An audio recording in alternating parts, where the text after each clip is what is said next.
The words traveled through the crack in the study door, like a blade slipping between ribs, quiet and precise, and absolutely devastating. Isolde pressed her back against the hallway wall, her fingers still curled around the tea tray she had been carrying to her husband's study as a small kindness, a gesture she had rehearsed in her mind 3 times before committing to it. "She means nothing to me, Mother. The arrangement serves its purpose. When the purpose is fulfilled, the matter will resolve itself." His voice, Calloway's voice, the voice that had spoken vows to her 6 weeks ago in a chapel so cold, their breath had turned to fog between the words, "I do." That same voice, now carving her out of existence as casually as one might cross a name from a guest list. Isolde's hands began to tremble. The teacup rattled against its saucer, a tiny porcelain earthquake that seemed deafening in the silence of the corridor.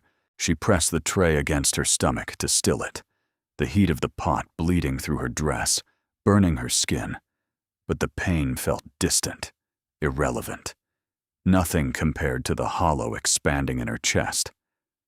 Through the door, the Dowager Duchess responded, her voice carrying the particular crispness of a woman who had spent 60 years sharpening every syllable into a weapon. "Then why did you marry her, Calloway? If she means nothing, why go through the spectacle?" "Because you gave me no alternative." His chair creaked. Isolde could picture him leaning back, one hand dragging across his jaw, the way he always did when he was irritated. "You and the creditors, and this rotting estate. You told me to find a solution or watch Ashworth fall. I found a solution. She is the solution. Not a wife, not a partner. A solution." Silence. Then the Dowager again, softer now, almost careful. "And if she discovers that?" "She will not. Isolde is obedient, quiet. She does what she is told, and asks nothing inconvenient. That is precisely why I chose her. Obedient, quiet. Asks nothing inconvenient." Each word was a nail driven through the image Isolde had built of herself over 6 weeks of marriage. The image of a wife who was beginning to matter, beginning to be seen by a husband who was distant but not unkind. She had mistaken his courtesy for warmth. She had mistaken tolerance for the slow beginnings of affection. She had been wrong. The tea tray tilted. She caught it, but the small silver spoon slid free and hit the marble floor with a sound like a bell being struck in an empty church. The conversation behind the door stopped. Isolde did not wait. She turned and walked, not ran. Walked, because even now, even with her world cracking open beneath her feet, she would not give anyone the satisfaction of seeing her flee. Her shoes made no sound on the thick carpet of the East Corridor. She passed the portrait gallery, where 8 generations of Ashworth dukes stared down from gilded frames, their painted eyes following her with the same indifference their living descendant had just expressed. "She means nothing to me." The words played on a loop, each repetition stripping away another layer of the composure she wore like armor. By the time she reached her rooms, her vision was blurring, and her throat had closed around something too large and too sharp to swallow.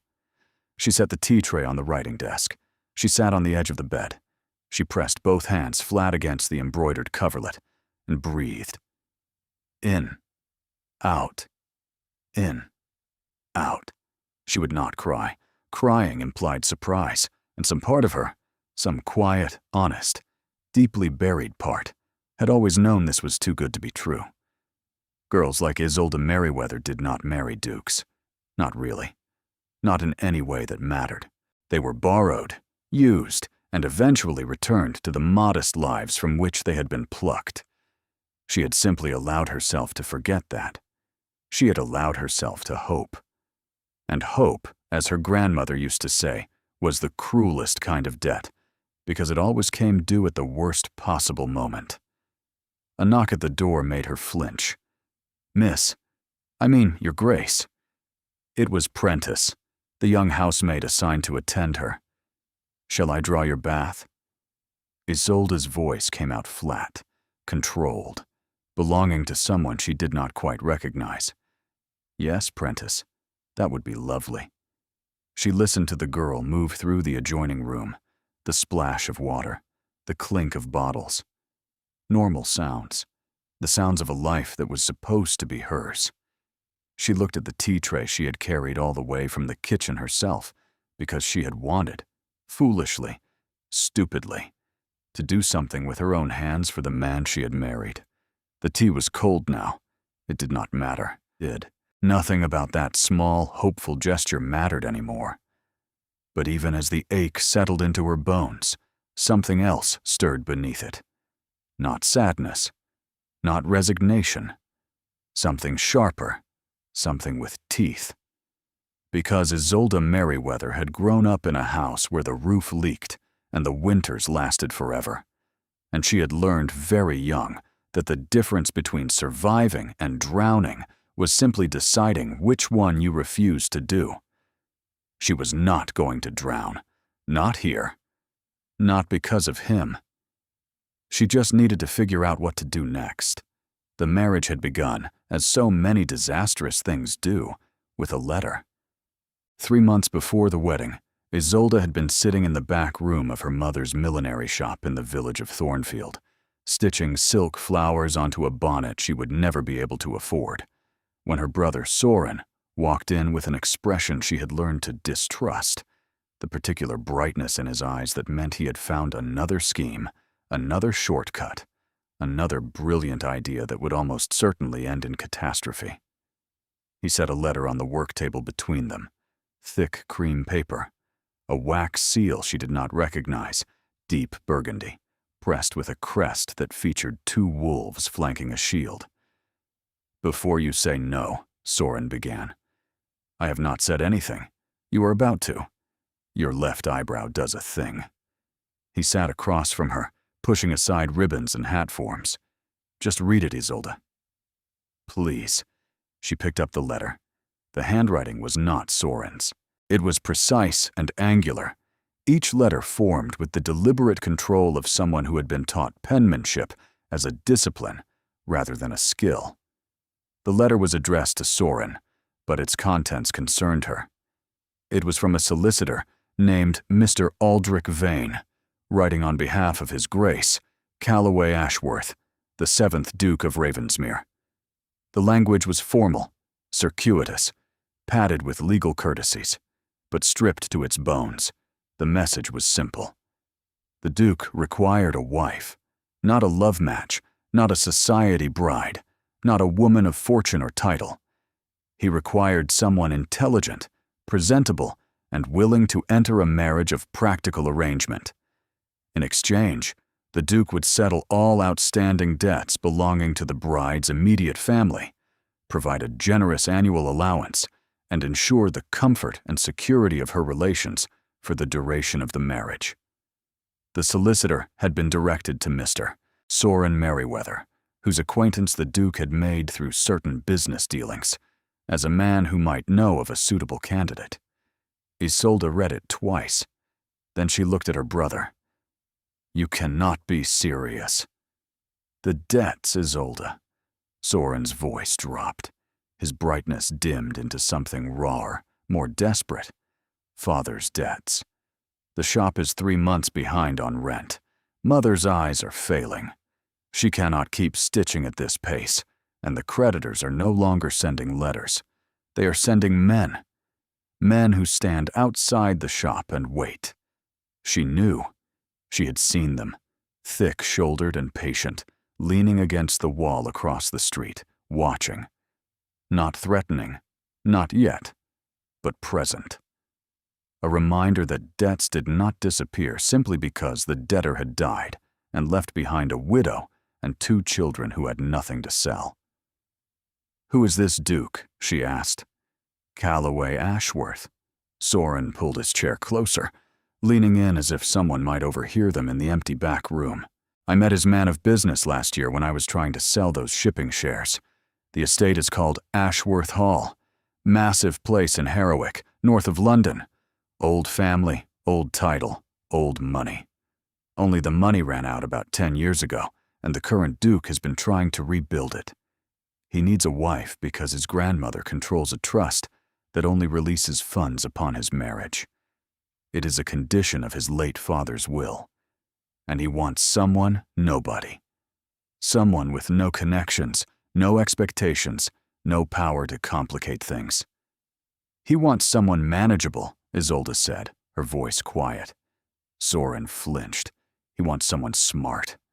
I told his solicitor about you, and you told a stranger about me. You offered me up like... It is not like that. Then what is it like, Soren? Because from where I am sitting, it looks remarkably like you are selling your sister to pay your debts. Our debts. Our family's debts. The ones keeping Mother awake every night. The ones that will put us on the street by winter. He was not wrong. That was the worst part. He was not wrong about any of it. The debts were real. The creditors were real. Her mother's failing eyesight was real. The slow, grinding erosion of their lives since her father's death was real. And this letter, this absurd, insulting, impossible letter, was the first real solution anyone had offered. She looked down at the cream paper, at the burgundy seal, at the careful handwriting of a solicitor who dealt in transactions, not feelings. What does he look like? She asked, and immediately hated herself for caring. Soren relaxed, sensing an opening. He's not unpleasant. 34. Tall, dark hair, rather severe-looking from what I've gathered, but not cruel. His staff speaks well of him. He's respected, if not exactly warm. Not exactly warm. That was a phrase that could cover anything from mildly reserved to emotionally barren. Isolde set the letter down and returned to her stitching, pulling the needle through silk with fingers that wanted to shake but would not be permitted to. I need to think about it. Of course. Take your time. But Isolde, she looked up. There is not very much time. She thought about it for 4 days. 4 days of stitching bonnets and measuring ribbon and pretending she did not see the men across the street. 4 days of watching her mother squint at needlework by candlelight because they could not afford enough lamp oil. 4 days of Soren hovering, trying not to pressure her and failing spectacularly. On the 5th day, she wrote a reply. Not to the solicitor, to the Duke himself. Sir, my brother has shared your solicitor's correspondence. I will not pretend to find this arrangement romantic or flattering. You need a wife to unlock a trust. I need security for my family. If we are to proceed, I require honesty. I have no interest in illusions. Yours, Isolde Merriweather. She expected no response, or perhaps a curt dismissal for her impertinence. Instead, 3 days later, a carriage arrived in Thornfield, bearing Mr. Aldrich Vane himself, who informed her with professional detachment that His Grace had read her letter and wished to meet her. The Duke, Mr. Vane said, appreciated directness. The meeting took place at an inn halfway between Thornfield and Harrowick, a neutral ground that felt more like a negotiation than a courtship. Calloway Ashworth was exactly as Soren had described. Tall, dark-haired, severe. He sat across from her at a private table with the posture of a man accustomed to authority and the expression of someone conducting an interview for a household position. He was handsome, she noticed with some irritation, the kind of angular, sharp-featured handsomeness that suggested he had never in his life needed to be charming because his face did the work for him. His eyes were gray, pale, and assessing, the color of winter rivers. You wrote that you have no interest in illusions, he said without preamble. His voice was low, measured, and carried the faint rasp of someone who did not use it for unnecessary conversation. I do not. Then I will be direct. I need a wife. Specifically, I need a wife before the autumn quarter, when the trust conditions must be satisfied. The marriage will be legal and binding, but its nature will be practical. I do not expect affection, and I will not pretend to offer it. In exchange, your family's debts will be cleared within the week of our wedding, and you will receive an annual income of your own. Your mother will be provided for. Your brother's situation will be stabilized. And what do you expect from me? Isolde asked. Compliance with the public expectations of a duchess, attendance at necessary social functions, civil behavior in front of my grandmother, who will be difficult, but must be managed. Beyond that, your time is your own. He said it as if he were describing the terms of a tenancy, not a marriage. Isolde studied him, looking for cruelty or contempt, and finding neither. Just a calm, calculated pragmatism that was somehow worse because it left no room for anything human. And if I want more than compliance? She asked. More? If I want to actually live in this marriage, to have a say in household decisions, to be treated as a partner rather than a contractual obligation. His gray eyes narrowed slightly. You are negotiating? You said you appreciate directness. I do. Then directly, I am agreeing to marry a stranger to save my family. The least I can expect is to be treated as a person rather than a line item in your estate accounts. Something shifted in his expression, too fast to read. You have spirit, Miss Merriweather. Whether that is an asset or a complication remains to be seen. Very well. You will have a voice in household matters. I will treat you with courtesy and respect, but I will not pretend to feelings I do not have. Is that acceptable? It should not have been. A wiser woman, a woman with options, would have walked away. But Isolde did not have options. She had a mother going blind, a brother drowning in debt, and a life that was slowly collapsing inward like a house with rotting beams. She extended her hand across the table. It is acceptable, Your Grace. He took it. His grip was firm, warm, and businesslike. No lingering, no suggestion of anything beyond the transaction they had just concluded. They married 5 weeks later in the chapel at Ashworth Hall. The ceremony was small. Soren stood as witness, looking both relieved and guilty. The Dowager Duchess of Ravensmere sat in the front pew, like a monument carved from disapproval, her silver hair pinned beneath a black lace cap, her gray eyes, the same pale shade as her grandson's but colder, fixed on Isolde with the intensity of a jeweler examining a questionable stone. There were no other guests, no flowers except what grew wild in the chapel yard, no music except the vicar's thin voice echoing off stone walls. Isolde wore a dress of pale ivory silk that the Duke's solicitor had arranged, simple, elegant, and borrowed. Everything about this moment was borrowed. The dress, the name she was about to take, the life she was about to enter. When Calloway slid the ring onto her finger, a plain gold band that felt heavier than it should, he met her eyes for exactly 2 seconds. His expression was unreadable. Hers, she hoped, was equally so. That night, he showed her to a suite of rooms on the east wing. Yours, he said. Mine are in the west wing. If you need anything, the housekeeper, Mrs. Dalton, will attend to you. Good night, Miss Mary, he caught himself. Good night, Isolde. It was the first time he had used her given name. It sounded strange in his mouth, like a word in a language he was still learning. He turned and walked away down the long corridor, his footsteps measured and precise, and Isolde stood in the doorway of her beautiful empty rooms and wondered what exactly she had done. That had been 6 weeks ago. 6 weeks of courtesy without warmth. 6 weeks of meals eaten in the echoing dining room, where conversation was rationed like wartime provisions. 6 weeks of Calloway disappearing into his study at dawn and emerging at dinner, polite, distant, and utterly impenetrable. She had tried. Small overtures, a question about the estate, a comment about the gardens, an offer to help with correspondence, since she had a clear hand and a sharp mind for organization. Each time he responded with perfect civility and absolute deflection. That is kind of you, but unnecessary. The gardens are managed by Hargrove. I have the correspondence well in hand. Thank you.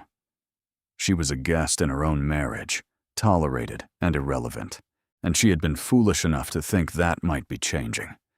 There had been a moment, 3 days ago, when she entered the library to find him reading by the fire. He looked up and something crossed his face, surprise perhaps, or something softer. He did not ask her to leave. She sat in the opposite chair and read in silence, and for 20 minutes they simply existed in the same room without formality or performance. It had felt like progress. Like the first crack in a wall, she was slowly, patiently learning to navigate. She had carried that feeling with her for 3 days, nurturing it like a flame cupped against wind, and then she had heard him through the study door. She means nothing to me, Mother. Standing now in her rooms, the cold tea still sitting on the writing desk, Isolde felt the full weight of her situation settle onto her shoulders. She was married to a man who considered her a transaction. She lived in a house where she was tolerated but not wanted. She had traded her freedom for her family's security, and the price was turning out to be higher than she had calculated. But she had made a deal. And Isolde Merriweather, now Isolde Ashworth, Duchess of Ravensmere, did not break deals. She did not run. She did not crumble. She sat very still on the edge of her borrowed bed in her borrowed life, and she began, quietly and methodically, to plan. Because if Calloway Ashworth thought she was obedient and quiet and nothing more, he was about to discover just how dangerously wrong a duke could be. The next morning, Isolde woke before dawn, not from habit, but from the particular restlessness of someone who has made a decision in the dark and now must face it in the light. She lay still for a moment, staring at the canopy above her bed, tracing the embroidered vines that curled across the silk like secrets whispering to each other. Then she rose, dressed herself without waiting for Prentice, and went downstairs. Ashworth Hall in the early morning was a different creature from the house she had come to know. Without the servants moving through it, without the dowager's presence pressing down on every room like a weather system, the place revealed itself. It was enormous, not merely large in the way that comfortable houses are large, but vast in the way that empires are vast, built to remind anyone standing inside it that they were small and the family who owned it was not. The entrance hall alone could have swallowed her mother's entire shop. The staircase swept upward in a curve of polished oak that gleamed like dark honey in the thin morning light. Portraits lined every wall, ancestors in powdered wigs and military uniforms, women in jewels that could have fed Thornfield for a decade. Isolde moved through it all slowly, deliberately, the way one might walk through a foreign country, noting landmarks and exits. She had lived here for 6 weeks, but she had not truly looked. She had been too careful, too conscious of her position, too busy trying to shrink herself into something that would not offend or intrude. She had taken meals in the dining room and retreated to her rooms. She had walked the same 3 corridors and avoided the rest. She had treated Ashworth Hall like a hotel where she was an uncertain guest, tiptoeing around the edges of a life she had been given no permission to fully inhabit. That ended today. She found the kitchens first, a massive stone-floored room in the basement level, warm with the residual heat of banked fires and smelling of bread dough and dried herbs. The cook, a broad woman named Mrs. Firth, looked up from her morning preparations with undisguised surprise. "Your Grace, is something wrong?" "Nothing is wrong, Mrs. Firth. I wanted to see the kitchens." The cook blinked, as if the Duchess visiting her domain was roughly as expected as a horse wandering into the drawing room.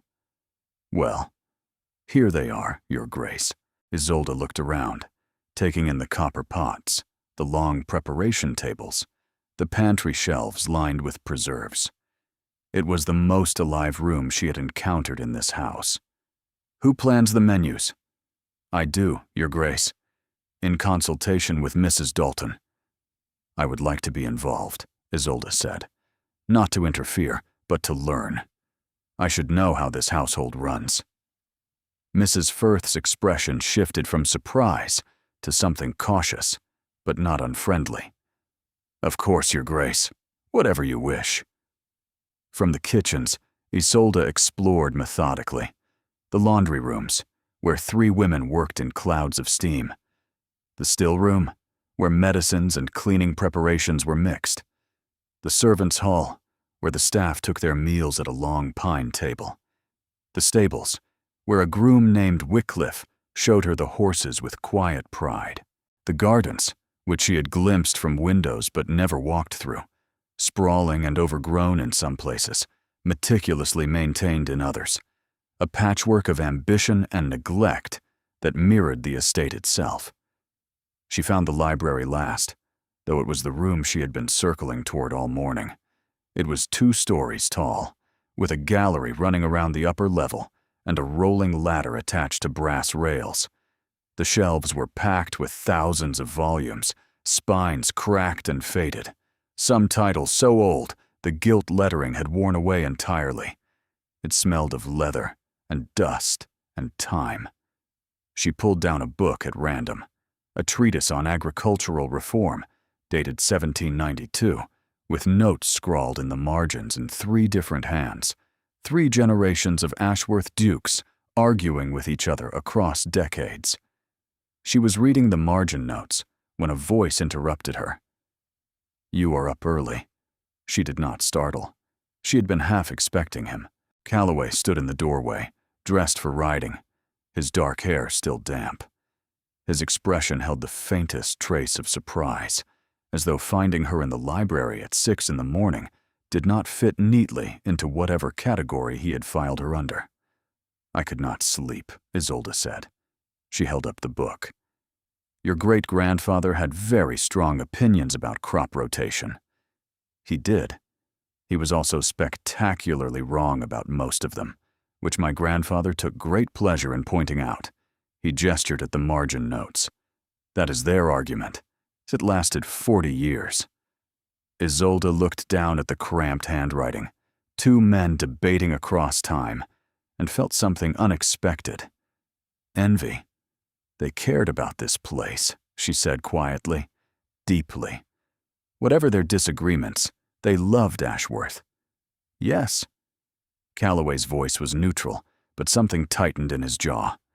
"They did." He turned to leave, then paused without looking back. "Mrs. Dalton tells me you visited the kitchens this morning, and the laundry, and the stables. I am learning my household." It was a deliberate choice of words. My household. Not your household. Not the household. Calloway was silent for a beat too long. Then, without commenting, he left. It was a small victory, barely a skirmish, but Isolde held it close as she returned the book to its shelf and continued her exploration, because today was not about winning. Today was about refusing to be invisible. By the end of her first week of deliberate engagement, Isolde had memorized the names of every servant in Ashworth Hall. She knew that Prentice had a younger sister in service at a house in Bath. She knew that Wycliffe the groom had been with the family since Calloway's father's time and could predict weather better than any almanac. She knew that Mrs. Dalton, the housekeeper, ran the house with military precision, but softened visibly when discussing her late husband, who had been the previous Duke's valet. She knew that Mrs. Firth the cook made a blackberry jam so extraordinary that the village vicar had once offered to trade his best sermon notes for a jar of it. She knew the rhythms of the house, when the fires were laid, when the post arrived, when the dowager took her afternoon nap in the blue drawing room with a novel she would deny reading if asked. She was building a map of this world, detail by detail, connection by connection. And in doing so, she was changing shape within it. She was no longer the silent, obedient bride who sat at the end of the dining table like an ornamental centerpiece. She was becoming something harder to ignore. The dowager noticed first. It happened on a Thursday. Isolde was reviewing the household accounts with Mrs. Dalton in the morning room, a task she had requested and which the housekeeper had cautiously welcomed, when the door opened and the Dowager Duchess entered without knocking, because knocking was something other people did. "Leave us," the Dowager said to Mrs. Dalton. It was not a request. The housekeeper vanished with the speed of someone who had survived decades of this woman's authority by knowing precisely when to disappear. Isolde closed the account book, but did not stand. She had learned enough about the Dowager in 6 weeks to know that rising would be interpreted as deference, and deference would be interpreted as weakness, and weakness would be exploited without hesitation. The older woman settled into the chair across from her with the controlled grace of a queen taking her throne. She wore black, as always, relieved only by a cameo brooch at her throat that Isolde recognized as exceptionally fine. Her silver hair was pulled back so tightly it seemed to sharpen the bones of her face. Her eyes, that pale, cutting gray that Calloway had inherited, fixed on Isolde with the focus of a surgeon deciding where to make the first incision. "You have been busy," the Dowager said. "I have been learning, Your Grace." Learning. The word was repeated as though it had an unpleasant taste. "You have been ingratiating yourself with the staff, rearranging menus, walking through the estate as though you own it." "I do own it," Isolde said quietly. "Or rather, I am married to the man who does, which by law and custom gives me a certain standing in this household. Whether that standing is welcomed or merely tolerated is, with respect, not the point." The Dowager's expression did not change, but something flickered behind her eyes. Surprise, perhaps, or the beginning of a reassessment. "My grandson married you because he needed a wife, not because he wanted one. You understand that. He has made it very clear, Your Grace." "Has he?" The Dowager leaned forward slightly. "And what do you intend to do about it?" Isolde met her gaze without flinching. "I intend to be useful. This estate is struggling. The accounts I have been reviewing tell a story of decades of decline, deferred repairs, reduced staff, entire wings closed off because there is no money to maintain them. Calloway is trying to reverse that, but he is doing it alone, and he is exhausted, and he will not ask for help, because asking for help would mean admitting vulnerability, and I suspect the men in this family would rather drown than admit they cannot swim." The silence that followed was so complete that Isolde could hear the clock on the mantelpiece ticking. Then the Dowager did something unexpected. She laughed. It was not a warm laugh. It was sharp and brief and carried the edge of genuine astonishment, like the sound a hawk might make if a mouse suddenly turned and bit it. "You are not what I expected," the Dowager said. "I rarely am. My grandson believes you are manageable, controllable. A quiet girl from a quiet village who will sit in her rooms and cause no disruption." Isolde's hands tightened in her lap, but her voice remained steady. "And what do you believe, Your Grace?" The Dowager studied her for a long moment. "I believe you are either exactly what this family needs, or exactly what will destroy it. I have not yet decided which." She stood, smoothing her skirts. "I will tell you what I told the last woman who sat where you are sitting, though the circumstances were different. My son's wife, Calloway's mother. What did you tell her?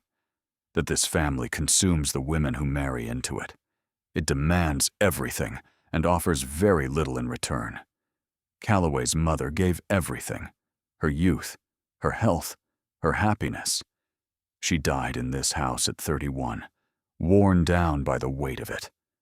I watched it happen, and I did nothing because I believed the family mattered more than the individual. I was wrong. Isolde's breath caught. The confession was so unexpected, so raw, that it cracked through every defense she had built. The dowager moved toward the door, then stopped. "I do not like you, Miss Merriweather." "Isolde, Your Grace." "My name is Isolde." "I do not like you, Isolde."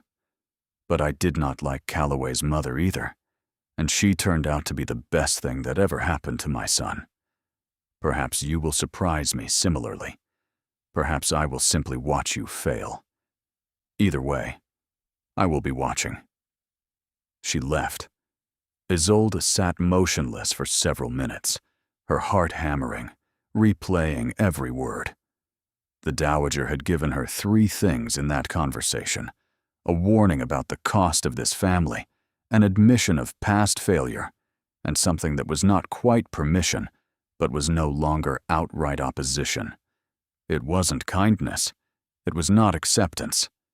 But it was a door left slightly ajar, and Isolde intended to walk through it.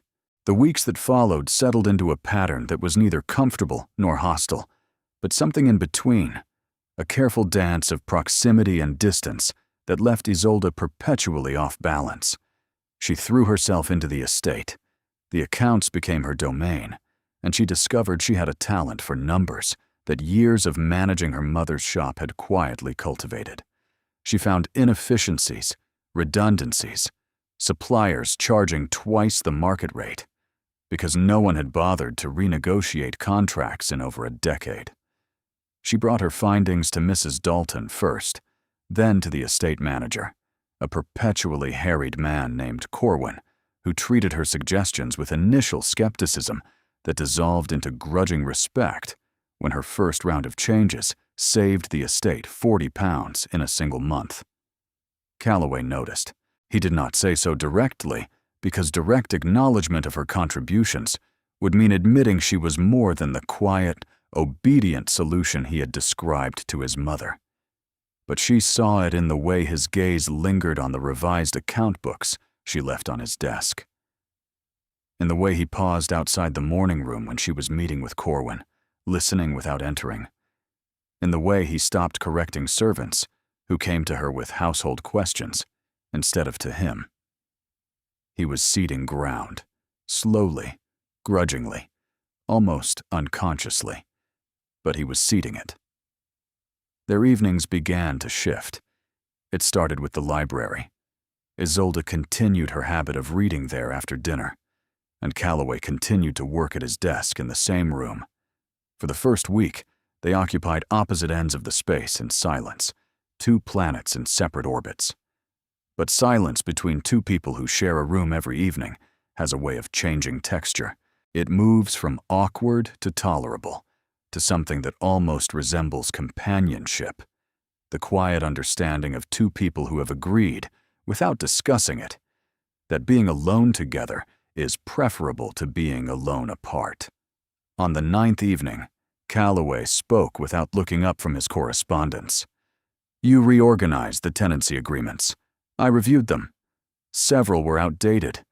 2 contained terms that were actively unfavorable to the estate. Did Corwin approve your revisions?" "Corwin helped draft them. He has good instincts but lacks confidence. He defers to precedent even when precedent is clearly wrong." Calloway set down his pen and looked at her. "That is a remarkably astute observation for someone who has been here less than 2 months."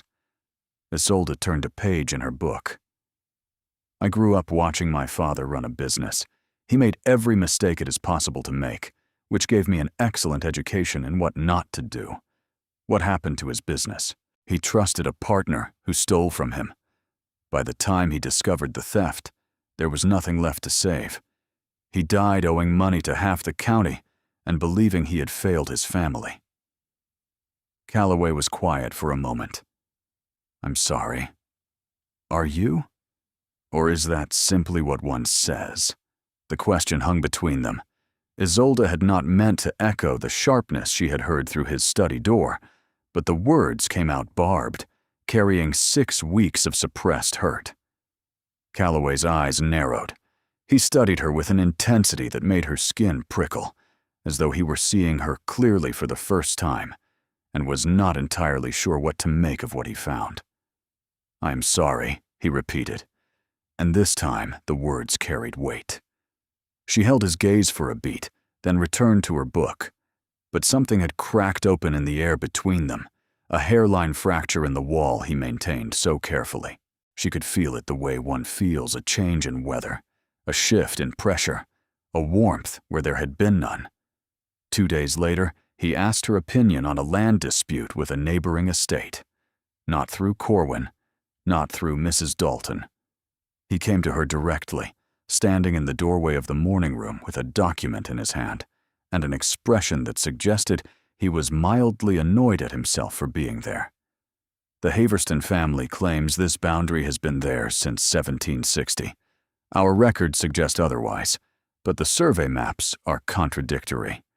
You have a mind for details. What do you see? She took the document. She studied the maps, cross-referenced the dates, found the discrepancy in under 10 minutes. A surveyor's error, compounded by 70 years of unchallenged assumption. Calloway leaned over her shoulder to see where she was pointing, and for a moment, his proximity stole her concentration entirely. He smelled of leather and ink and the faint sharpness of cold air, as though he had just come in from riding. His sleeve brushed her arm. She cleared her throat. The original survey misidentifies this stream as the boundary marker, but the 1760 deed references an oak tree that stood 40 yards further east. The tree is gone now, but if you check the parish records, there should be a notation of when it was felled, which would confirm the original boundary. He was looking at her, not at the map. His expression was guarded, but his eyes held something she had not seen there before. Curiosity, perhaps, or the unsettling recognition that the quiet, manageable wife he had contracted for was neither quiet nor manageable, and that this might not be entirely unwelcome. "Thank you," he said. "That is helpful." He took the document and left. Isolde pressed her palms flat against the table and breathed. This was dangerous. Not the land dispute or the boundary maps or the household accounts. This. The way her pulse quickened when he stood close. The way she found herself listening for his footsteps in the corridor. The way his rare, reluctant attention made her feel more alive than any kindness she had ever received. "She means nothing to me, Mother." The words returned like a slap, and she straightened in her chair, rebuilding her composure like a mason repairing a wall. She was not falling for Calloway Ashworth. She was making herself indispensable. There was a difference. There had to be a difference. Because if there was not, if she allowed this growing warmth to become something more, she would be handing him the power to destroy her with 6 words he had already proven willing to say. That evening in the library, he asked her about her childhood, not with the clinical detachment of their first meeting, but with something approaching genuine interest. What was Thornfield like? Small, Isolde said, the kind of village where everyone knows your business and discusses it over tea. My mother ran a millinery shop. My father had a small trading business before it collapsed. We were comfortable once, then we were not, and the transition happened so quickly it felt like falling. You do not speak of your father often. There is not much to say that is not painful. He was a good man who made a bad choice, and the consequences outlived him. Calloway turned his pen between his fingers. My father was similar in some ways, a good man whose choices had consequences he did not anticipate. His investments in the mines were supposed to save the estate. Instead, they nearly finished it. This was more than he had ever shared. Isolde held very still, afraid that any sudden movement might startle him back behind his walls. How old were you when the money ran out? 14. Old enough to understand what it meant. young enough to believe I could fix it. He smiled, and it was the saddest expression she had ever seen on a human face. I have been trying to fix it for 20 years. I am still trying. You are not alone in that anymore, Isolde said. The words came out before she could stop them, before she could weigh them for safety, before she could wrap them in the careful neutrality she had been maintaining for weeks. They hung in the air between them, raw and honest, and terrifyingly sincere. Calloway looked at her, really looked. Not the assessing glance of a man evaluating an arrangement, but the open, searching gaze of someone who had been alone for a very long time and had just heard a sound he did not recognize. He opened his mouth, closed it, and returned his attention to his correspondence. But his hand, she noticed, was not entirely steady on the pen. And when she finally rose to retire for the evening, he said goodnight without looking up, and his voice was softer than she had ever heard it. Isolde climbed the stairs to her rooms with her heart in her throat, and the terrible, wonderful, dangerous certainty that something was changing. Whether it was changing for the better or hurtling toward catastrophe, she could not tell. But the wall between them had another crack in it tonight, and she was no longer certain she wanted to stop it from breaking. The Heroic Harvest Assembly was the most important social event in the county, and the Dowager informed Isolde of their attendance with the casual brutality of a general issuing marching orders. You will attend. You will be seen. You will represent this family adequately, or you will wish you had. It was not an invitation. It was a deployment. Isolde had never attended anything resembling a formal assembly. In Thornfield, the closest equivalent was the midsummer dance at the village hall, where the fiddler drank too much ale, and the schoolmaster's wife always fell asleep in her chair before 9. The Heroic Assembly was another species entirely. A ballroom lit by 300 candles, an orchestra rather than a single fiddler, women in silk and jewels, and men in tailored evening coats that cost more than her mother earned in a year. This was Calloway's world, the world she had married into but never been presented to, and everyone in it would be watching. Prentice helped her dress in a gown the Dowager had arranged, deep green velvet with ivory lace at the bodice, simple by the standards of the room she was about to enter, but more beautiful than anything Isolde had ever worn.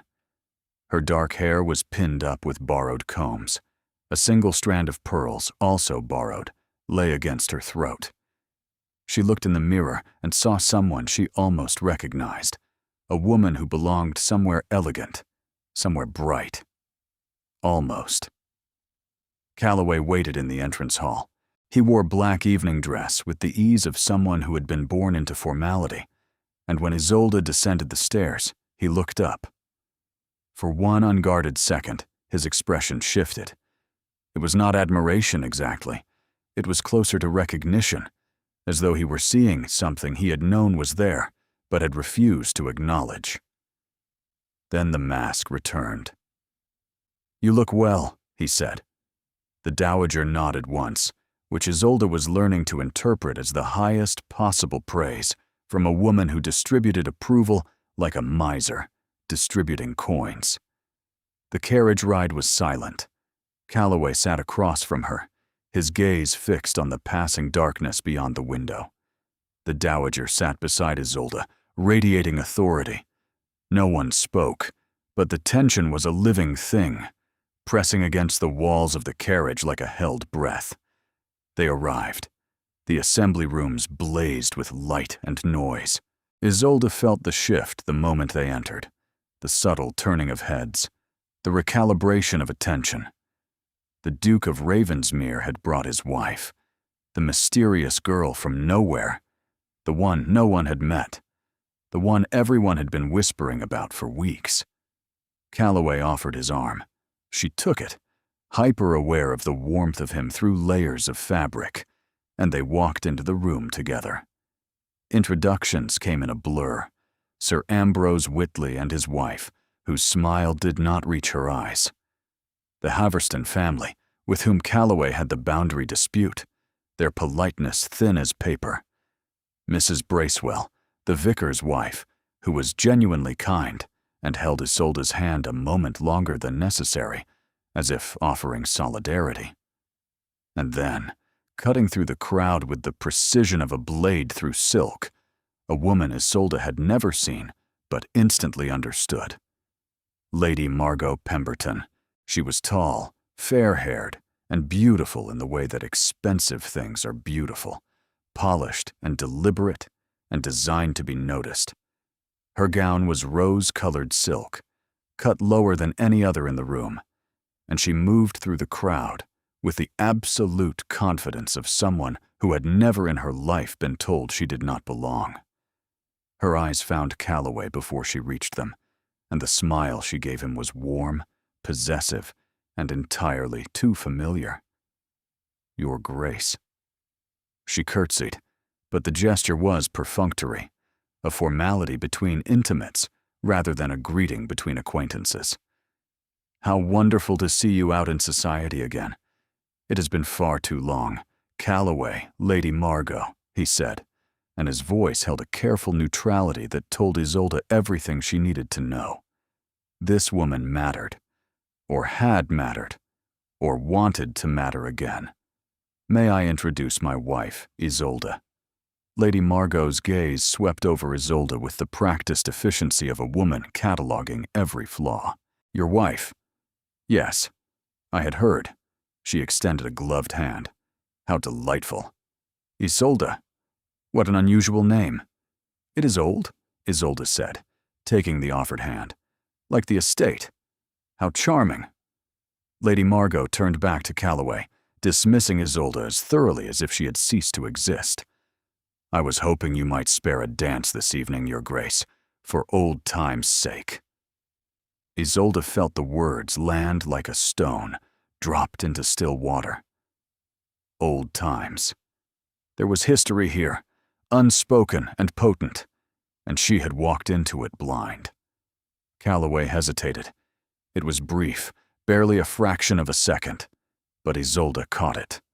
The hesitation of a man standing between two worlds, the one he had chosen and the one he had left behind. "I am afraid my first dances are spoken for this evening," he said, "but perhaps later." Lady Margot smiled. "Of course. I will hold you to that." She glided away, trailing whispers in her wake. Isolde waited until they were out of earshot. "Who is she?" "An acquaintance. Do not insult me with vague answers. Not here. Not tonight." Calloway's jaw tightened. "Lady Margot Pemberton. Our families have known each other for years. My grandmother favored a match between us before my father's death, complicated the estate finances." "She was the intended bride," Isolde said flatly. "Before you needed a wife with no expectations and no complications. Before you needed me." Calloway looked at her, and for a moment, something raw and unguarded passed across his face. It was gone before she could name it. "Yes," he said, "before I needed you." The orchestra began a waltz. Calloway extended his hand. "We should dance. People are watching." "Of course," Isolde said, taking his hand with a smile that cost her everything. "We would not want to disappoint the audience." They took the floor. His hand settled at her waist, her palm pressed to his, and the room contracted to the space between them. She had learned to waltz as a girl, taught by her mother in their small parlor, with a broom for a partner and a hummed tune for music. This was different. This was his hand guiding her, his body close enough that she could feel the heat radiating from him. His gray eyes locked on hers with an intensity that made her dizzy. "You are trembling," he observed. "I am furious," she said through her smile. "Ah. At me or at Lady Margot?" "At you. Always at you. You brought me into this world without warning me what I would find here. I did not think it mattered. Everything matters." She let him turn her, let the music carry them. "You said I was a solution. Solutions do not have feelings. They do not get jealous. They do not care who danced with whom before they existed. Is that what this is? Jealousy? That is what this should not be. Because I am not supposed to matter to you, and you are not supposed to matter to me. But here we are, and Lady Margot is watching us like she already knows the ending of a story I have not been told. His grip tightened at her waist, not painfully, but with the urgency of someone catching something they had not realized they were dropping. Margot is the past, he said. She was my grandmother's choice, never mine. The waltz ended. They separated with perfect formality. Thank you for the dance, Your Grace, Isolde said. He bowed over her hand. The pleasure was mine. It was performance, every word of it. So why did his voice sound like it was breaking? The rest of the evening was an endurance test. Isolde danced with Sir Ambrose, who trod on her toes. She made conversation with Mrs. Bracewell, who was kind. She smiled at strangers, who assessed her openly and found her wanting. And she watched Lady Margot orbit Calloway like a satellite that refused to accept it had been detached. They did dance, later in the evening. Isolde watched from across the room as Lady Margot laughed at something Calloway said, her hand resting on his arm a moment too long, her body angled toward his with practiced intimacy. He did not pull away. It was Calloway's sister who found her. Isolde had not known he had a sister until that moment, which told her how thoroughly she had been kept at arm's length.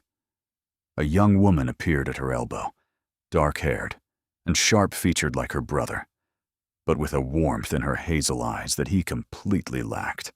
She was perhaps 20, dressed in pale blue, and she was looking at Isolde with undisguised curiosity.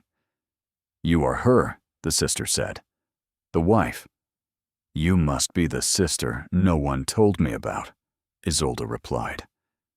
Honoria. She stuck out her hand like a man and shook Isolde's firmly. I have been in Bath with our aunt. Just arrived this afternoon. Sebastian told me absolutely nothing about you, which means you are either terrible or interesting. And since you do not look terrible, I am hopeful. Sebastian? His middle name. I refuse to call him Calloway. It sounds like a species of bird. Isolde laughed. She could not help it. The sound surprised her. Honoria beamed. Oh, good. You laugh. He needs someone who laughs. He's over there being tormented by Margot, I see. That woman is relentless. Were they? Isolde began. Together, Honoria's expression grew careful. She wanted them to be. Grandmother wanted them to be. I do not think Sebastian ever quite wanted it himself. But Margot is very skilled at making people forget what they actually want. A pause. Do not let her rattle you. She is impressive, but shallow, like a very beautiful puddle. The orchestra struck up another set. Honoria squeezed her hand. Come to the house tomorrow. I want to know everything about you that my brother has failed to mention, which is apparently everything. She disappeared into the crowd, and Isolde felt something loosen in her chest, the first tendril of genuine connection in this alien world. But the loosening was short-lived, because later, as the evening wound down and guests began departing, Isolde slipped out to the terrace for air and found Lady Margot waiting like a trap that had been set with patience and precision. You seem overwhelmed, Lady Margot said, her voice dripping sympathy. These events can be taxing for those unaccustomed to them. I am managing, thank you. Lady Margot leaned against the stone balustrade. Of course you are. You are quite resourceful. Everyone says so. One has to be, coming from where you come from. Isolde said nothing. She had learned from her mother that silence was sometimes the sharpest weapon available.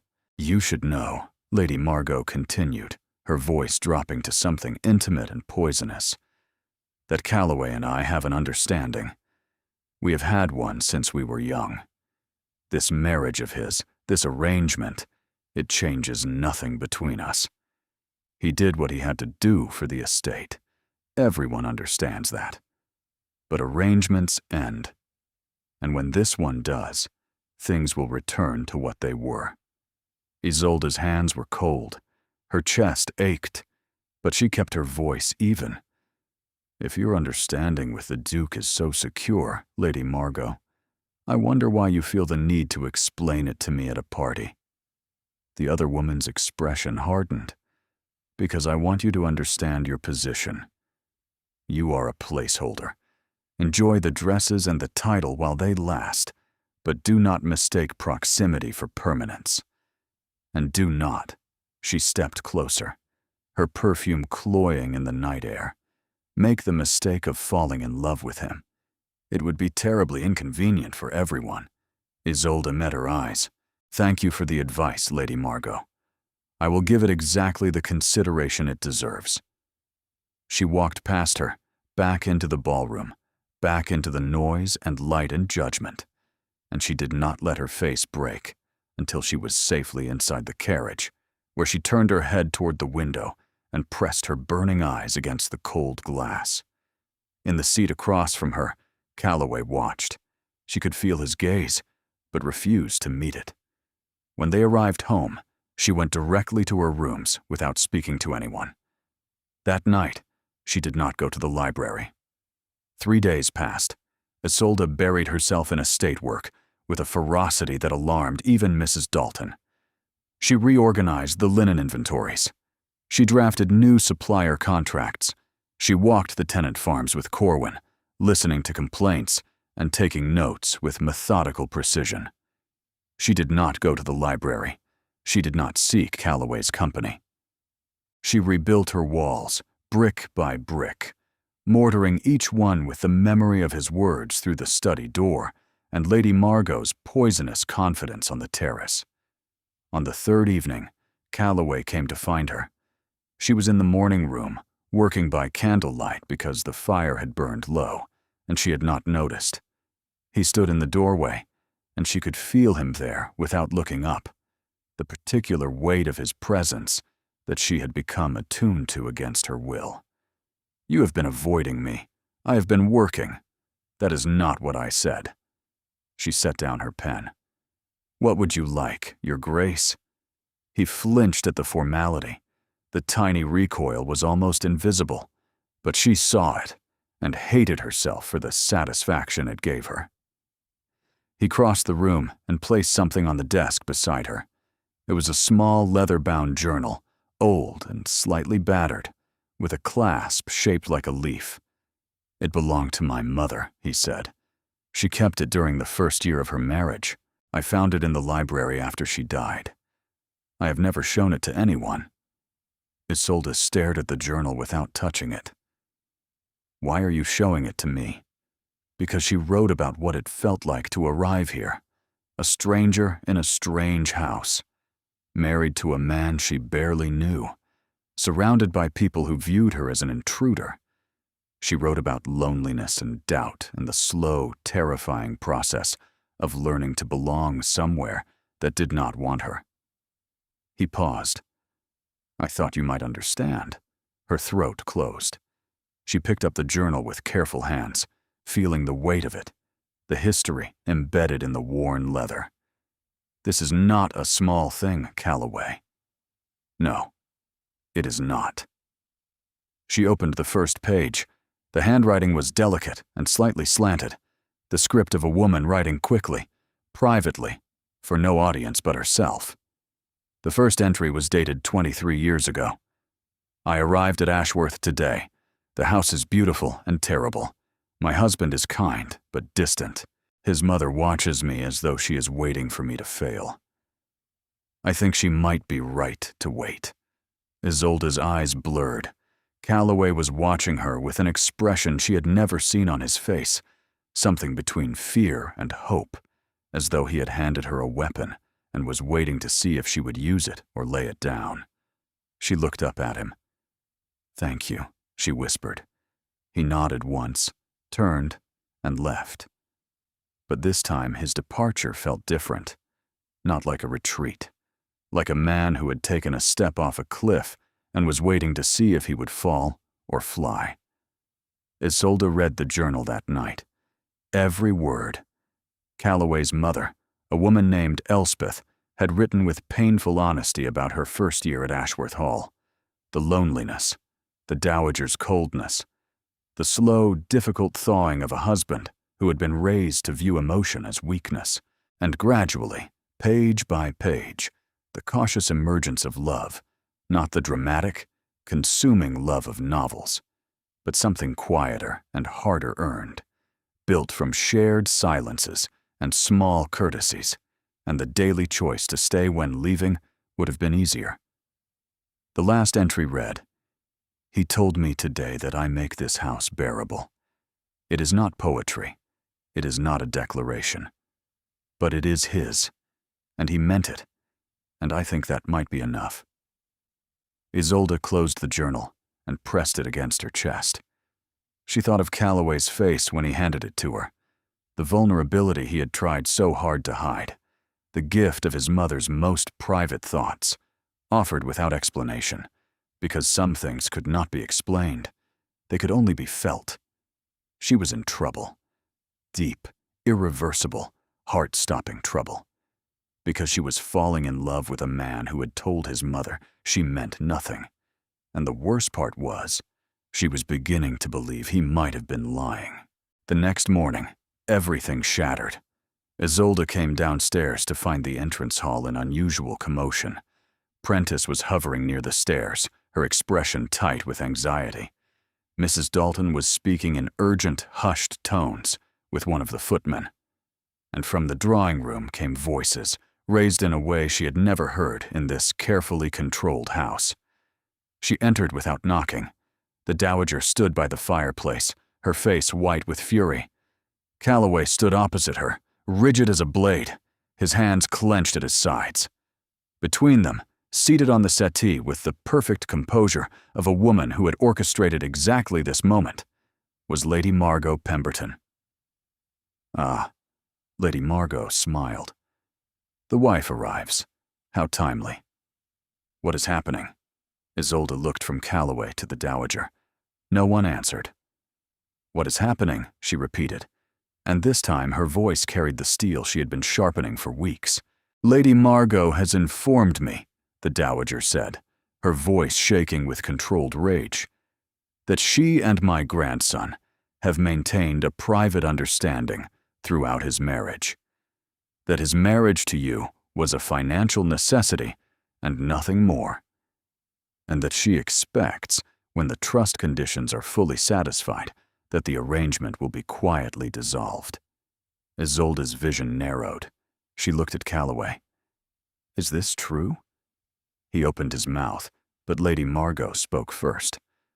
Darling, there is no need to be cruel about it. We all knew the terms. The Duke needed a wife for the trust. He found one. The matter is nearly concluded. I am simply suggesting we begin planning for what comes next. Isolde ignored her. She kept her eyes on Calloway. Is this true? His face was ashen. It is not. There is no understanding. There has never been. Margot is. He means nothing by that, Lady Margot interrupted smoothly. He has always been protective. It is one of his more endearing qualities. But you must understand, Miss Merriweather, that your position here was always temporary. Isolde felt the ground shift beneath her feet. Not because of Lady Margot, whose cruelty was transparent and therefore manageable, but because Calloway's face held something she had not expected. Guilt. Not the guilt of a man caught in a lie. The guilt of a man who knew that once, not long ago, he had said words in this very house that gave Lady Margot's claims their power. She means nothing to me, Mother. He had said it. He had meant it, or thought he did. And now those words, spoken in what he believed was privacy, had become the foundation of someone else's campaign to remove her. I see, Isolde said. Her voice was calm. Her hands were not. She clasped them behind her back to hide the trembling. If your grace will excuse me. Isolde, Calloway started toward her. No. She held up one hand, and the gesture stopped him as effectively as a wall. Not now. You do not get to fix this with words right now. She turned and walked out of the drawing room with her back straight, and her chin level, and her heart breaking into pieces so small she was not sure they could ever be reassembled. She packed methodically. Not everything. Not the gowns the dowager had arranged, or the jewelry she had been lent for the assembly. She packed her own things, the few items she had brought from Thornfield, the dress she had arrived in, her mother's sewing kit, a handkerchief embroidered with her initials. She packed Elspeth's journal because Calloway had given it to her, and she could not leave it behind. It was the one thing in this house that had been truly hers. Prentice stood in the corner, tears streaming silently down her face. Please, Your Grace, do not leave. Not like this. Tell Mrs. Dalton I am grateful for her kindness. Tell Corwin the supplier contracts are in the second drawer of the morning room desk. He will know what to do with them. And tell. She stopped. She had been about to say, tell him. Tell Calloway. But there was nothing left to tell him that her leaving would not say more clearly than words. Prentice nodded miserably.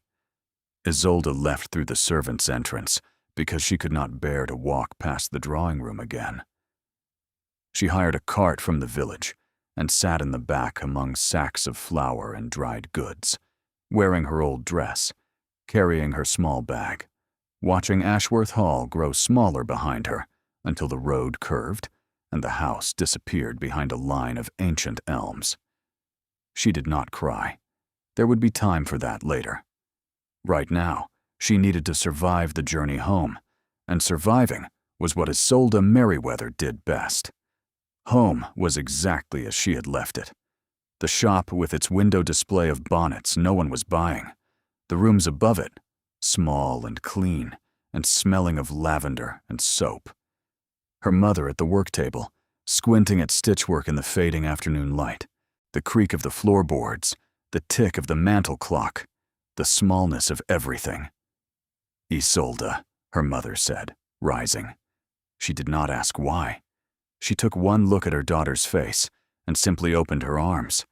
They stood like that for a long time. In the days that followed, Isolde tried to rebuild her old life. She took over the shop accounts, which Soren had mismanaged in her absence. She stitched bonnets and arranged window displays and swept the floors and boiled tea, and did all the things she had done before Ashworth Hall, before Calloway, before the borrowed life that had almost convinced her she could be someone else. But the old life did not fit anymore.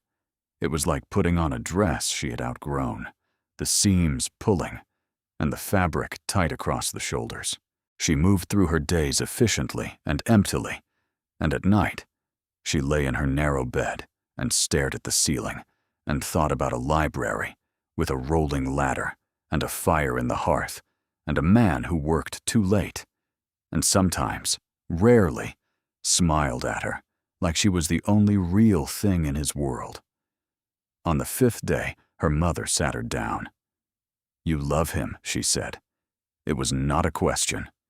"It does not matter," Isolde replied, "is the only thing that matters. He said I meant nothing to him."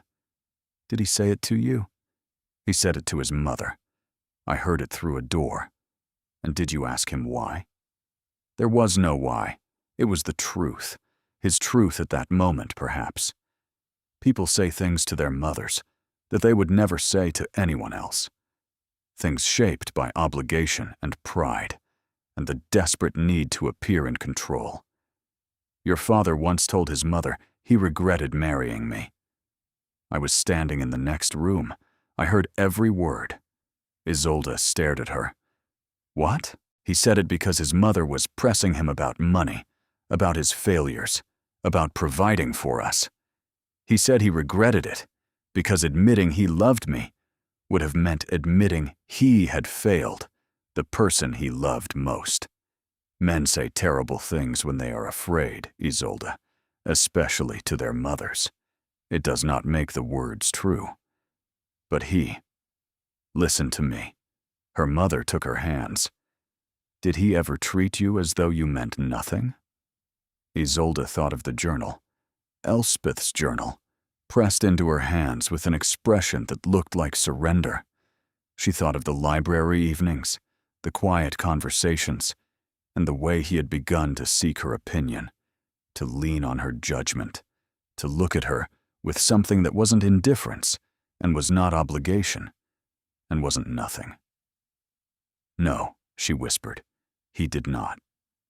Then perhaps, her mother said gently, you should consider the possibility that what you overheard was a man lying to the one person he has never been able to be honest with.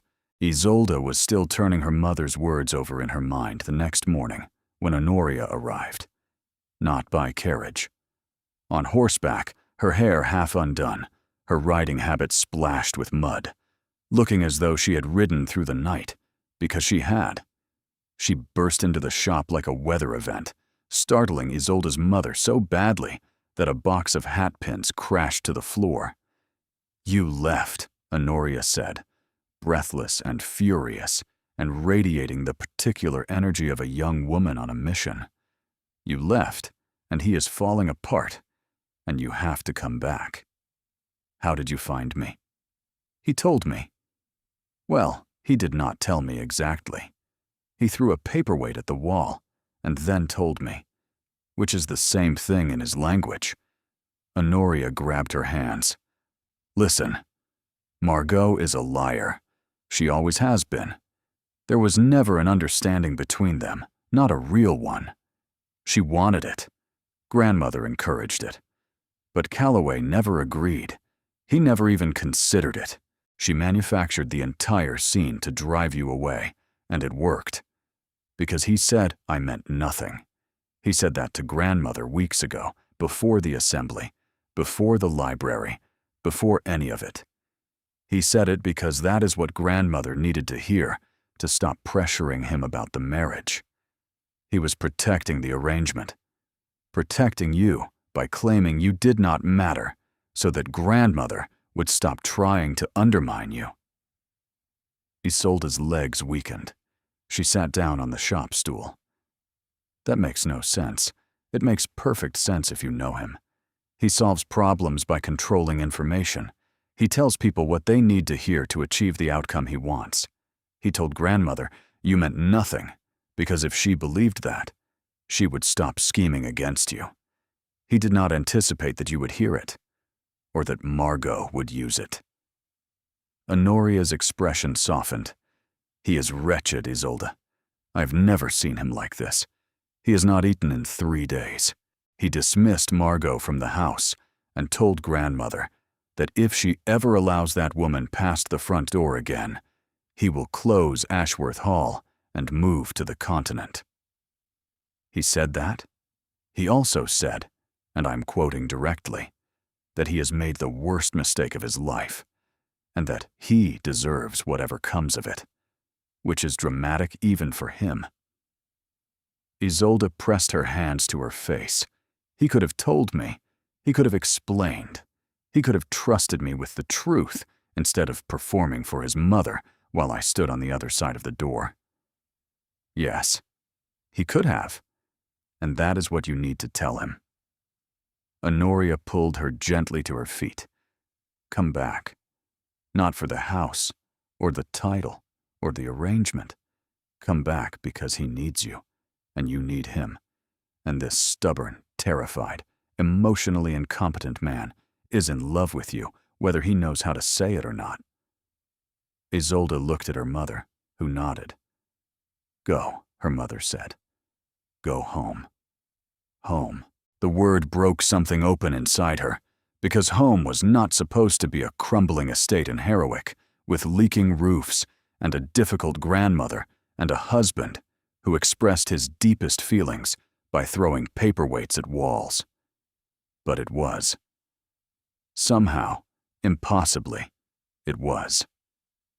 She changed into the green velvet dress she had taken from Ashworth, the one she had worn to the assembly, because if she was going back, She was going back as herself, not as the girl from the millinery shop, not as the obedient solution, but as the Duchess of Ravensmere.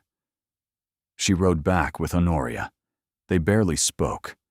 The countryside passed in a blur of green and gold, autumn beginning to thread through the trees like a warning that time was passing and would not wait for anyone to sort out their feelings. Ashworth Hall came into view as the sun was setting. The creamstone turned amber in the dying light. It looked different now. Not foreign. Not intimidating. It looked like a place that was waiting for her. A house that had been holding its breath. Calloway was not in the study. He was not in the library. He was in the garden, standing beneath the copper beech tree that his mother had planted the year she married into the family. Honoria had told her about the tree during the ride, how Elspeth had planted it as an act of faith, as proof that she intended to stay, that she would put down roots in this difficult soil and grow. He did not hear Isolde approach. He was standing with his hands at his sides, staring at the tree, and he looked exactly as Honoria had described. Wretched. Hollow. Like a man who had systematically dismantled the one thing that mattered and was only now surveying the wreckage. She stopped 10 feet away from him. "She means nothing to me," she said. Her voice carried across the garden, clear and sharp as a bell. He turned. The expression on his face when he saw her was something she would carry for the rest of her life. Shock, relief, agony, hope, all of it crashing together like waves meeting from opposite directions. "Isolde. Those are the words I heard through your study door 6 weeks into our marriage." She stepped closer. "Those are the words Lady Margot used to justify her claim on you. Those are the words that sent me back to Thornfield believing I was exactly what you contracted for. A solution, a line item, a nothing." His face crumpled. "Isolde, I am not finished." She held up her hand, and he fell silent. "When I married you, I expected nothing. You were honest about that, at least. You told me it was practical, transactional, temporary in spirit, if not in law. And I accepted that because my family needed saving, and I was out of options. But then you handed me your mother's journal, and you asked my opinion on land disputes, and you sat in the library with me every evening and slowly, word by careful word, let me see the man behind the title. And I made the catastrophic mistake of believing that maybe, just maybe, I was beginning to matter." Her voice cracked. She steadied it. "Honoria tells me you said those words to protect me, that you were managing your grandmother, controlling information, solving the problem the way you solve every problem, by deciding alone what everyone else needs to know." She was close enough now to see the sheen in his eyes, the tension in his jaw, the way his hands trembled at his sides. "That has to stop," she said. "You do not get to decide what I can handle. You do not get to protect me by erasing me. If this marriage is going to be real, if there is any chance that this becomes something more than an arrangement, then I need to be in the room when decisions are made, not on the other side of the door, not hearing about my own irrelevance through a crack in the wall. In the room, with you, as your partner." His voice, when it came, was wrecked, rough and broken and stripped of every defense he had ever constructed. "You are not irrelevant. You were never irrelevant. Isolde, I said those words to my mother because I was terrified. Not of her, not of the estate, not of the creditors. Of you. Of what I was beginning to feel. Of the fact that I married a stranger to unlock a trust fund, and somehow, against every rational expectation, that stranger became the only person in my life I cannot bear to lose." She was crying. She did not care. "And when I heard you had gone, when Prentice told me, when I walked into your empty rooms and saw that you had taken the journal but left everything else, I understood. You took the only thing I had given you that was real. Everything else was borrowed. And you knew it. You always knew it. She tried to speak. He crossed the distance between them and took her face in his hands. I love you. The words fell from him like a confession torn from someone who had spent a lifetime refusing to confess. I love you, and I am terrible at it, because I have never done it before. And my only example was a mother who died before I could know her, and a father who buried his grief so deep it poisoned everything. But I love you, imperfectly and clumsily, and far too late. And if you will let me, I will spend the rest of my life getting better at it.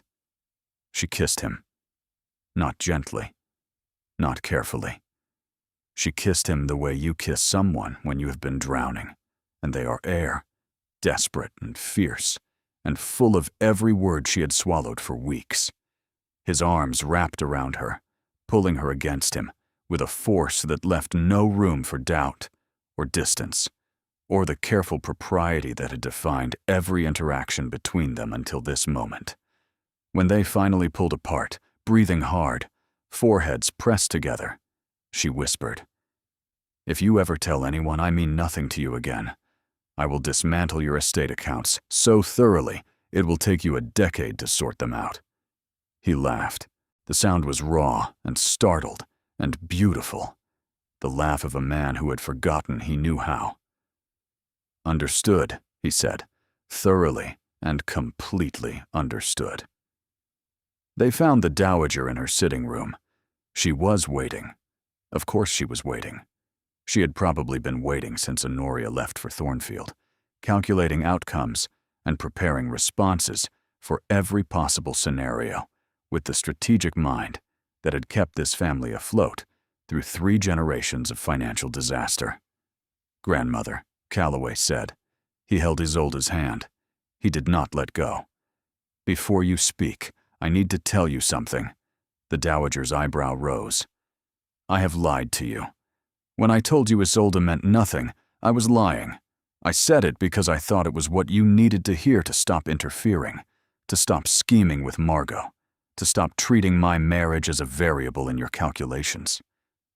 I was wrong, not about your scheming, which was relentless, but about the lie, because Isolde is not nothing. She is the reason this estate has saved £40 in 2 months. She is the reason the tenancy agreements are finally updated. She is the reason Corwin is doing his job properly for the first time in a decade. She is the reason I can breathe in this house." The dowager looked at Isolde. "Is that true?" "The £40 is accurate," Isolde said. "I have the accounts to prove it." The dowager's lips twitched, something almost like warmth. She stood and crossed to them. "I owe you an apology," she said to Isolde. "I allowed Lady Margot into this house knowing her intentions. I did not create the situation, but I didn't prevent it. That was wrong." "You believed she was the better match," Isolde said. "I believed she was the easier match. There is a difference. Easier does not challenge. Easier does not plant roots. Easier does not reorganize the supplier contracts and save this family from its own incompetence." She placed one hand on Isolde's cheek. The gesture was so unexpected that Isolde nearly flinched. "You remind me of Elspeth. She was inconvenient, too. And she was the best thing that ever happened to this family. Do not tell Calloway I said that. I would not dream of it, Your Grace." "Good. Now stop making me sentimental. It is unbecoming at my age." The heroic winter ball was the social event that marked the close of the county season, and everyone was watching the Duke and Duchess of Ravensmere. Isolde stood in the entrance of the assembly rooms, wearing a gown of midnight blue silk that the dowager had commissioned from the finest dressmaker in London. Not borrowed. Hers. "You look magnificent," the dowager had said tartly, adjusting the sapphire necklace she had clasped around Isolde's throat. An Ashworth family piece, worn by every duchess for 4 generations. Try not to let it go to your head. Below them, the ballroom glittered. And there, waiting at the foot of the stairs, was Calloway. He looked up at her with an expression that held nothing back. No mask, no calculation, no careful neutrality. Just love, open and raw, and terrified and brave. The same gray eyes that had assessed her across an inn table months ago now looked at her like she was the answer to a question he had been afraid to ask. "Ready?" he asked, offering his arm. "No," she said, "but I am doing it anyway." He smiled. They descended together. The whispers started immediately, as they always did. But tonight they had a different quality. Less scandal, more curiosity. The Duchess who had vanished and returned. The Duke who had publicly dismissed Lady Margot Pemberton from his home. The marriage that everyone had written off as a financial arrangement, and which now, by all appearances, was something else entirely. Calloway led her to the center of the floor. The music began. He pulled her into a waltz, and this time she did not tremble. "You told me once that I was a solution," she said as they turned. "I remember." "And now?" "Now," he said, pulling her closer than propriety allowed, his mouth near her ear. "You are everything." They danced, and around them the world watched and whispered and wondered. But Isolde did not hear any of it. She heard only the music and the steady beat of her husband's heart, and the quiet certainty that she had found, against all odds and expectations, exactly where she belonged. 6 months later, Isolde was cataloging books in the library when she found it. A letter, tucked into the pages of a volume on estate law that Calloway's father had clearly used often, the leather worn smooth at the spine. The letter was addressed to Calloway, but had never been opened. She brought it to him that evening. He opened it with careful hands. "My dear son, if you are reading this, the estate is in worse shape than I hoped, and you are doing what I could not, holding it together through will and sacrifice. I am sorry for that burden, but I am more sorry if you have inherited my other failing, the belief that strength means carrying everything alone. Your mother taught me otherwise.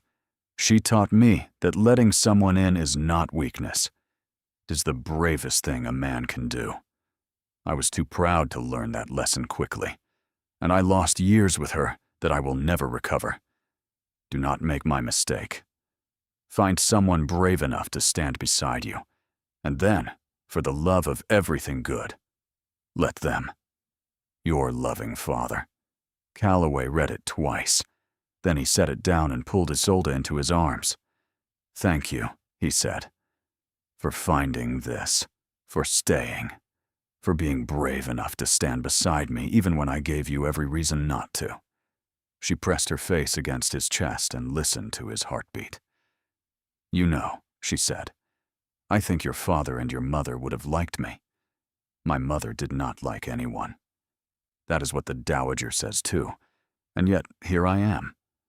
"Here you are," he agreed, "exactly where you belong, and in a crumbling estate in Harrowick, with leaking roofs and a formidable grandmother and a library full of arguing ancestors. The Duke of Ravensmere held his wife and understood, finally and completely, that she had never meant nothing. She had meant everything. He had simply been too afraid to say it. Thank you for being here. You are the reason these stories exist, because you believe in love that demands honesty over performance, in characters who refuse to be erased by the people who should see them most clearly, in the courage it takes to stay when leaving would be easier, and the greater courage it takes to come back. If this story moved you, I would love to hear which moment stayed with you. Your thoughts and engagement shape what comes next. Consider subscribing if you want more stories of love that is earned, not given, of women who refuse to be nothing, of men brave enough to admit when they are wrong. Thank you for listening. Thank you for caring. Until next time.